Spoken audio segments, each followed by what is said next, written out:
Hello दोस्तों, आज फिर हम एक नई वीडियो के साथ यहाँ हाजिर हैं। हम अपने 10th क्लास की मैथ की बुक NCERT बुक में से थर्ड चैप्टर स्टार्ट कर चुके थे, जिसमें हमने 3.1 का फर्स्ट क्वेश्चन, सेकंड क्वेश्चन कर लिया था। अब हम इस नई वीडियो में देखेंगे कि 3.1 का थर्ड क्वेश्चन कैसे सॉल्व करेंगे। तो आइए दोस्तों देखते हैं। तो दोस्तों देखते हैं हमारा exercise 3.1 question number 3।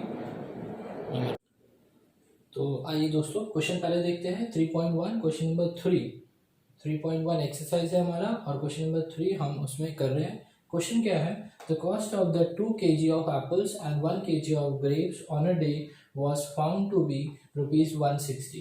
After a month, the cost of 4 kg of apples and 2 kg of grapes is rupees 300. Represent the situation algebraically and geometrically. तो हमने क्वेश्चन रीड कर लिया है। क्वेश्चन में कह रखा है कि 2 kg एप्पल और 1 kg ग्रेप्स जब एक दिन हमने देखा तो उसका दाम 160 रुपये था, और कुछ महीनों के बाद जब हमने देखा 1 kg एप्पल और 2 kg ग्रेप्स का हमारे पास 300 रुपीज़ होता है। ठीक है, तो अब हमें इस इक्वेशन को एल्जेब्रिकली और ग्राफिकली दोनों तरीके से दिखाना है। तो आइए दोस्तों देखते हैं कि हम इसके इक्वेशन कैसे निकाल सकते हैं, और जब इक्वेशन निकल जाएगा तो उसके हिसाब से हम ज्योमेट्रिकली भी इसको प्रेजेंट करेंगे। तो चलिए हम शुरू करते हैं। तो यहाँ पर हम लेट कर लेते हैं, let the cost of 1 kg of Apple. तो हमने ये मान लिया है कि ये जो हमारे पास 1 kg एप्पल है उसको हम ₹X ले लेते हैं, और वैसे ही जो हमारे पास कॉस्ट ऑफ ग्रेप्स है वो हम ले लेते हैं, and the cost of 1 kg of grapes जिसे हम y ले लेते हैं। तो जैसा कि अब हम इक्वेशन के अकॉर्डिंग जाएंगे, तो अकॉर्डिंग टू द क्वेश्चन,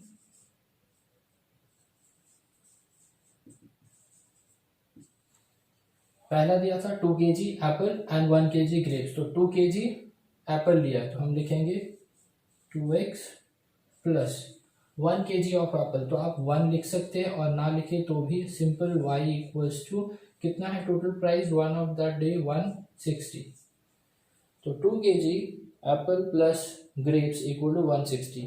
ये हमारी क्वेश्चन के हिसाब से पहली इक्वेशन बन गई। अब हम दूसरे क्वेश्चन पर आते हैं। यहाँ पर लिखा हुआ है फुल स्टॉप के बाद आफ्टर अ मंथ, यानी एक महीने के बाद एप्पल जो 4 kg था और 2 kg ग्रेप्स उसका दाम 300 रुपये हो गया है। तो हम लिखेंगे 4 kg क्या है, 4 kg क्या है एप्पल। तो एप्पल को हमने क्या लेट किया x, तो इसलिए x आएगा यहाँ साथ में। दूसरा 2 kg और ग्रेप्स है, यानी 2 kg ग्रेप्स क्या लिया हमने y, तो 2 के साथ क्या आएगा y, और कितना दाम बताया 300 रुपये, तो यहाँ 300 डाल देना। ये हमारी दूसरी इक्वेशन हो गई। तो दोस्तों आपने इतना समझ लिया, हमने कॉस्ट ऑफ जो एप्पल था उसको लेट किया x, कॉस्ट ऑफ ग्रेप्स था y किया, ये एक एक kg के हैं। उसके बाद हमने इन दोनों इक्वेशंस को क्वेश्चन के हिसाब से फॉर्म कर लिया। ये जो इक्वेशन दोनों बनी है ये हमारी इक्वेशन बनती है ग्राफिकली, इसे हम ग्राफिकली कहते हैं। तो अब दोस्तों आपको इतना समझ में आ गया होगा। अब हम इसे ज्योमेट्रिकली सॉल्व करने की कोशिश करते हैं। तो आइए देखते हैं कैसे करते हैं। तो दोस्तों जैसा हमने देखा था, पहला इक्वेशन हमारी ये बनी थी एल्जेब्रिकली। इसके बेस पर हम पहले एक टेबल बना लेते हैं ताकि हम x और y की कोऑर्डिनेट को ढूंढ सकें। ओके, तो हम पहले टेबल यहाँ बना लेते हैं।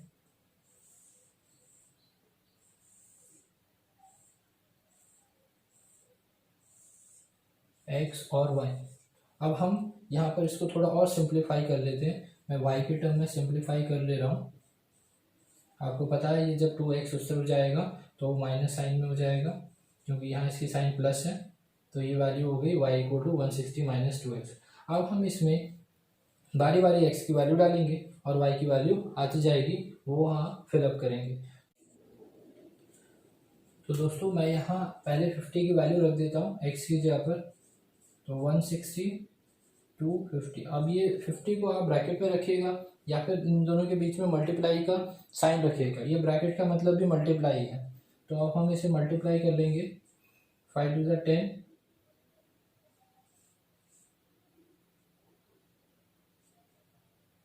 इस तरीके से जब 160 माइनस 100 करेंगे तो हमारे पास वैल्यू आ जाएगी 60 की।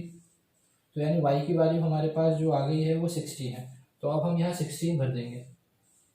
ओके, इस तरीके से हम और इक्वेशन करेंगे y की वैल्यू और x की वैल्यू में डालकर y की वैल्यू सर्च करेंगे। तो अब मैं x की वैल्यू में 60 डाल रहा हूँ, तो यहाँ डाल देते हैं y equal to 160 minus 2x 160 minus 2। यहाँ पर हम क्या डालेंगे, जो हमने लिया x की वैल्यू 60। आप दोस्तों x की वैल्यू कुछ भी रख सकते हैं, मैं यहाँ पर 50 60 और जो भी है वो लेने वाला हूँ। आप कुछ भी वैल्यू यहाँ रख सकते हैं, जो भी यहाँ वैल्यू x की रखेंगे बदले में आपको y की वैल्यू मिलेगी।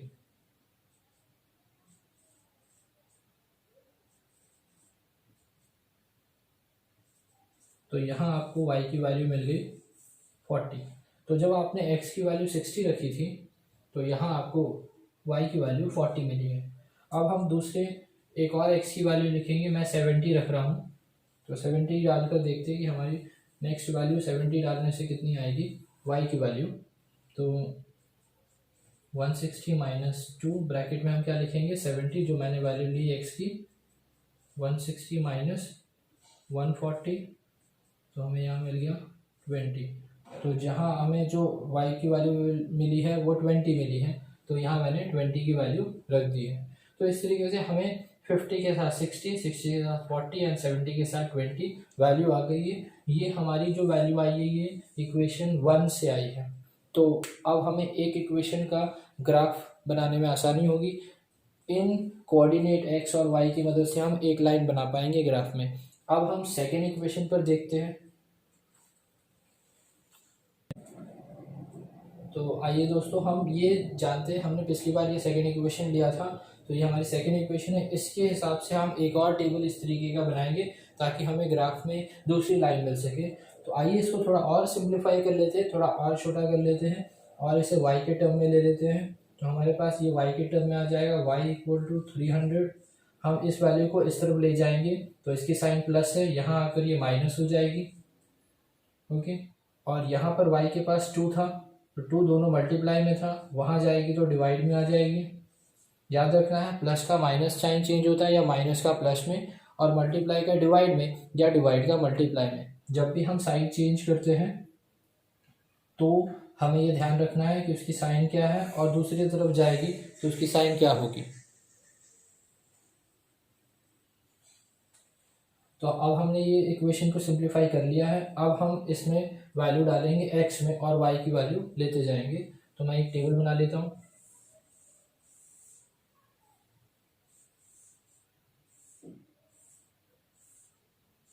दोस्तों ये ज़रूरी नहीं है कि आप हर बार 3 वैल्यू निकालें।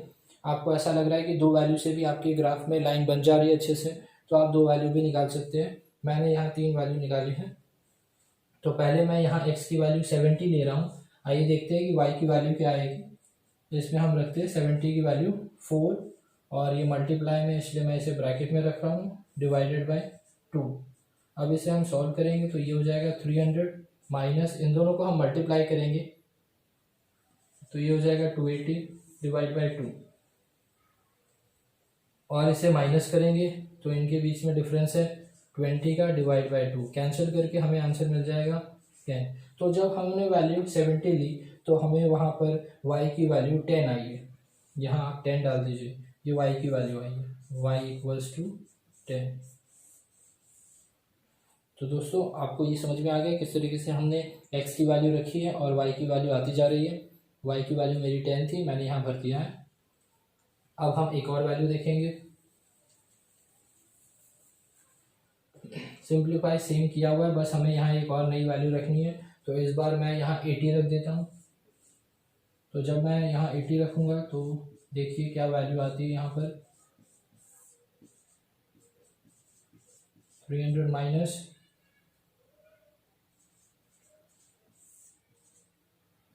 इन दोनों का सब्ट्रैक्शन -20 देगा, 2 और कैंसिल करेंगे तो हमें आंसर मिलेगा y इक्वल्स टू -10। तो आप देख सकते हैं यहाँ हमारी वैल्यू माइनस में आई है, तो ये आ गई -10। यहाँ आप डाल दीजिए -10। ओके, एक और वैल्यू हम देख लेते हैं डाल के।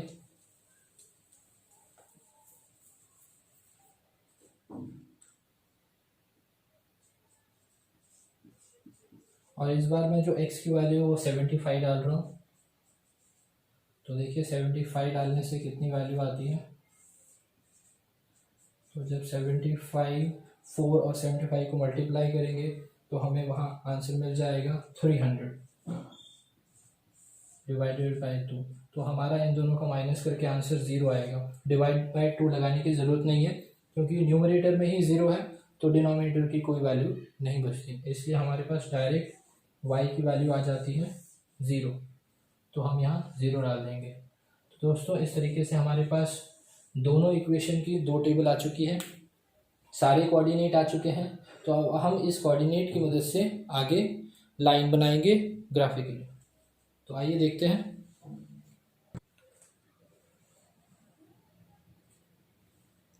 तो आइए दोस्तों देखते हैं कि हम इसको ग्राफिकली यानी ज्योमेट्रिकली कैसे सॉल्व कर सकते हैं। तो पहले आप एक लाइन बना लीजिए। तो दोस्तों मैंने एक लाइन बना ली है, इसे हम एक्स एक्सेस बोलते हैं, ठीक है। वैसे ही यहाँ हम एक और लाइन बना लेंगे और उसे हम क्या देंगे, वाई एक्सेस। ये नेगेटिव वाला होता है इसलिए हम एक्स डैश लिखते हैं, ये नेगेटिव वाला होता है इसलिए वाई डैश। वाई के नीचे वाई आता है, ये पॉजिटिव वाई है और ये पॉजिटिव एक्स है, ये नेगेटिव वाई है, ये नेगेटिव एक्स है। ओके, तो दोस्तों हम पहले देखते हैं कि हाँ मैक्सिमम एक्स की वैल्यू हमें कहाँ तक जानी है। सो 80 सबसे ज़्यादा मैक्सिमम नंबर है, तो हम यहाँ पर एक्स को 80 तक ले जाएंगे। आप चाहे तो 5 का डिफरेंस रख सकते हैं, आप चाहे तो 10 का डिफरेंस रख सकते हैं, ठीक है। तो मैं यहाँ 5 का डिफरेंस रख रहा हूँ, डायरेक्ट जंप करूँगा इसलिए यहाँ आपको एक ऐसे क्रैक लाइन बनानी है, ठीक है। और उसके बाद से आप नोट करेंगे जब हमें ग्राफ में डायरेक्ट जंप करना होता है नंबर्स को लेकर, तो हम इस तरीके से क्रैक लाइन पहले बना लेते हैं। ओके, तो सबसे पहले हम यहाँ से शुरुआत करेंगे और वैल्यू डालेंगे 50 की। तो मैं 50 वैल्यू पहले डाल रहा हूँ, अगली 55, देन 60, 65, 70, 75, 80। तो हमें लास्ट वैल्यू 80 तक मैक्सिमम जाना था, मैंने 80 लिख दिया है। मैंने सभी में 5-5 का डिफरेंस रखा है, आप 10 का भी रख सकते हैं। याद रखिए दोस्तों, आपको जब भी ग्राफ बनाना है आप ग्राफ पेपर में ही ट्राई करें तो अच्छे से आपकी रिजल्ट आएगी। ओके, अब हमें देखना है वाई एक्सेस में कितना जाना है। मैक्सिमम हमें जाना है यहाँ पर 60 की दे रखी है। तो दोस्तों हम यहाँ वाई एक्सेस पर भी नंबरिंग कर लेते हैं। सबसे लोवेस्ट नंबर हमारे पास 10 है जो यहाँ पर दिख रहा है, तो मैं 10 का ही डिफरेंस रख रहा हूँ। 10, 20, 30, 40, 50, 60, यहाँ हमने 10-10 का डिफरेंस रखा है। दोस्तों यहाँ पर हमें ध्यान रखना है दोनों तरफ स्केल एक जैसा होना ज़रूरी नहीं है। यहाँ मैंने 5 का रखा है, यहाँ 10 का रखा है, आप ऐसा कर सकते हैं। तो अब देखिए यहाँ पर हमें अब ग्राफ देखना था, तो मैंने -10 यहाँ वैल्यू डाल दी है और यहाँ 10, 20, 30, 60 तक डाल दिया है, जो कि हाईएस्ट वैल्यू 60 है, लोवेस्ट 10 है, वो मैंने यहाँ डाल दिया है। अब हम ग्राफ बनाने की कोशिश करते हैं। तो पहली वैल्यू 50 पर दे रखी है, ये वाली, इस ग्राफ को हम बना रहे हैं 50, 60। तो 50 से डॉटेड लाइन बना लेते हैं और ये 60 तक जाएगा। देखिए आप किस तरीके से हम ग्राफ को बनाते हैं। पहले हमें 50 एक्स एक्सेस में देखना है, वो मैंने देख लिया, और वाई एक्सेस में 60 देखना। इन दोनों को मिलाने के बाद एक पॉइंट बनता है, ऐसे आपको मार्क कर लेना है और नाम दे देना है 50, 60। दोस्तों आपको ध्यान रखना है हमेशा पहली वैल्यू एक्स होती है, दूसरी वैल्यू वाई होती है।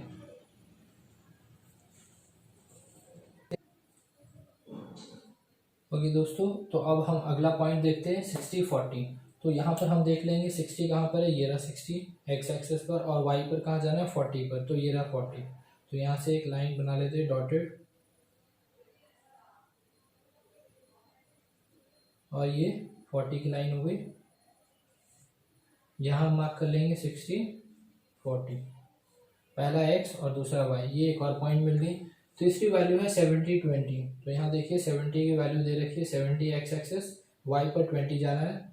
तो यहाँ से मैं डॉटेड लाइन बना लेता हूँ, ये हो गया हमारा 70, यहाँ मार्क कर लीजिए सर्कल, ये हो गया हमारा 70, 20। अब मैं सारे डॉटेड लाइन रब कर देता हूँ ताकि आपको ये पॉइंट्स क्लियर हो जाए।